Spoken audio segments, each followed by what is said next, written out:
Hey, I'm Taylor, and today we're going to be making floor plans that have never been seen before in Madrino. And I am nothing of a builder, but here I dreamt I was an architect, and I built this balustrade to keep you home, to keep you safe from the outside world. This wonderful game by Aiko Oyama and Toru Oyama is all about us, this whole group of architects, trying to create different floor plans to satisfy a very wacky customer. So the customer will come in week by week and give very strange requirements. So you don't know all of the requirements at the start of building your floor plan, but you'll learn it over the course of 6 weeks. So if the game's played over 6 weeks or 6 rounds, what constitutes a round? Well, let's look at these handy dandy sheets here and find out what we'll really be doing over the course of this game. These two sheets will be in the center of the table for every Madrino game. The one on the right here depicts which doors, windows, and walls the players will be adding to their floor plan, and then on the left are which appliances and where. Also, at the top here is a week or round guide, which helps players know when the game is going to come to a close, and also what they do at the start, which I'll show you now, which is making their entrance to their floor plan. Here's a blank floor plan for players to get at the start of the game. So at week 0, we saw that we have to add an entrance to our floor plan, so let's zoom in here. As you may be able to faintly see, there's a green line and a tan line. And what that means is we're going to roll the green and the tan die, and then we're going to go 6 down and 3 across, and that box is going to be the entrance for everyone on their floor plan.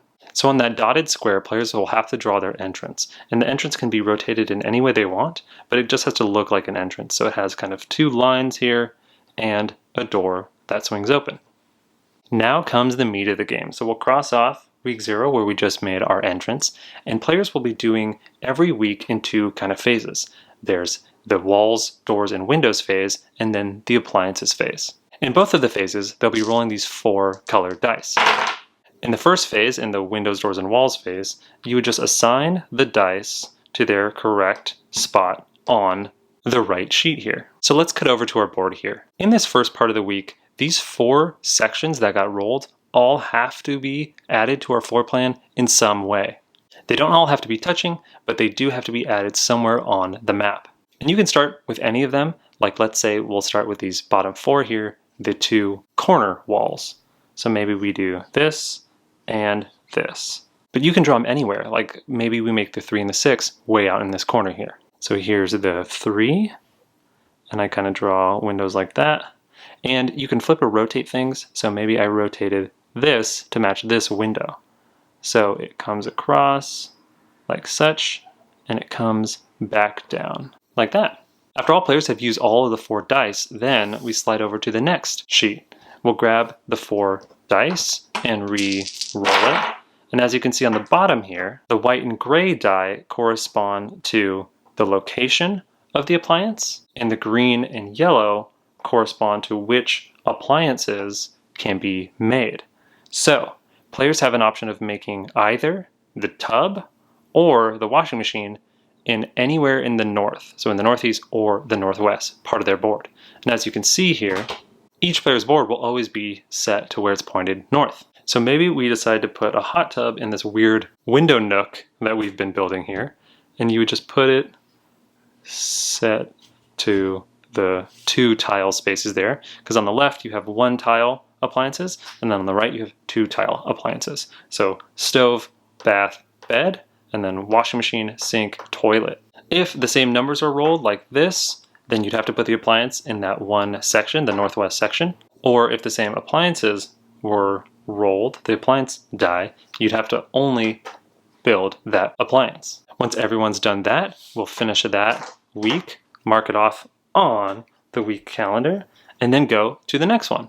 Players will keep building and building and building their floor plan until they've hit week 6. Then it's time to show off your plans. After those 6 weeks, now everyone's going to name their floor plan. Maybe it could be something like a theme, or maybe as you were drawing it, you noticed some things come up. I've been want to make 2 bathtubs next to each other in some form of weird Cialis commercial floor plan that I've made. So maybe We'll call this one Cialis. Well, I suppose you call me a genus, humanus, a Alice. Once everybody's named their floor plan, every person will have time to kind of explain why their floor plan is the best for the client. Maybe it's the flow, there's some feng shui going on, or maybe it's the appliances, or the fact that the door leads perfectly out to the back. It can be whatever you want. It's very open. I've even had games where some players will help each other and kind of riff off each other and just laugh or kind of hold a very critical eye to a floor plan, which makes it even funnier. You can kind of have a very loose sense of presentation here, but everyone will kind of present what their floor plan is and why they think it's the best. And after that, you'll vote. You'll kind of just openly talk about who made the best floor plan. And the cool part about this is it's very much like you're on a team. And it shies away from a different game, floor plan, actually, where there aren't really points. You don't get a score for how well you made a floor plan.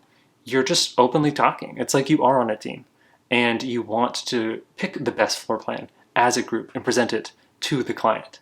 So there's a weird mix of communal, kind of like a cooperative game near the end. The ending is my favorite part to this game. I do like the build up to it. There's a perfect kind of classic roll and write feel where you're pushing your luck, you're trying to see what works, you're gambling on the dice roll to really give you a wall or a window that will fit that weird nook that you decided to build. There's a classic roll and write feel to this game.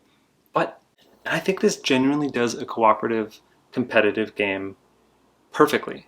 It has a little bit of humor to it, and maybe that's my group, but I think there's like an inherent silliness when you have to draw your fifth toilet, if that's where the roles lie. But also the fact that it is short and you have just crazy random input that everyone's sharing in. You have this weird communal sense of like, oh, the luck just got us all. And you get to a point where when you're pitching it, and again, this may be group dependent, but everyone kind of helped pitch it. You know, they pointed out, oh, that's so funny that you had like just this wall go to nowhere, or why do you have 3 toilets in one room, or how many washing machines does a house really need? So when you get to those moments in the end, yes, we're all trying to get our floor plan to be the one that's picked and go to the client, and you can, I think, if you are someone who cares about like the victory or the solo win, this might not be a game for you, really, but you can still be the one who's picked. You can still be the one who did it, who made the best floor plan. But also, there's like a shared sense of agreeing and coming together on what the best floor plan is. I think every game of this has ended on a nice resolution where everyone was like, yep, person A just did such a great job. I think it kind of has to be their floor plan. If there's something to say that maybe certain people won't like it, it would be those who don't like this open-ended scoring or maybe this improv feel.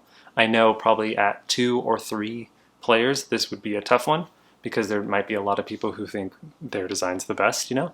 You kind of reach an impasse. The tie is you just roll a die and just decide on who's the boss and who picks who wins. So I could see maybe at lower player counts this would be a tougher game. I've only ever played it at 4 or higher, so again, it's helped having that higher player count to not only give more designs, but also more discretion, which I think this game thrives in. Another thing is if you don't like that improv or that presentation, it would be a little tough. This is almost like Fake Artist Goes to New York, where you actually are going off of something else and you don't really have to improv too much, like Snake Oil or Fun Employed, where you're less the vehicle for the comedy or whatever, or you know, like in A Fake Artist Goes to New York, you can draw on the pad, and the drawing can look suspicious, and it looks less like you have to lie just outright, you know, like Spyfall. So I think what helps is the community is also kind of pitching your plan as well. So if you do find yourself tending to be a little shy in a group, this game does still help a little bit because everyone's kind of trying to find the best plan. So if you do make a best plan, it kind of speaks for itself. So when it comes to your presentation, there's not too much to be said, and you can kind of work off that. So I wouldn't be too shy about kind of the improv pitching presentation part, because it's based on a lot and it can kind of inform itself, if that makes sense.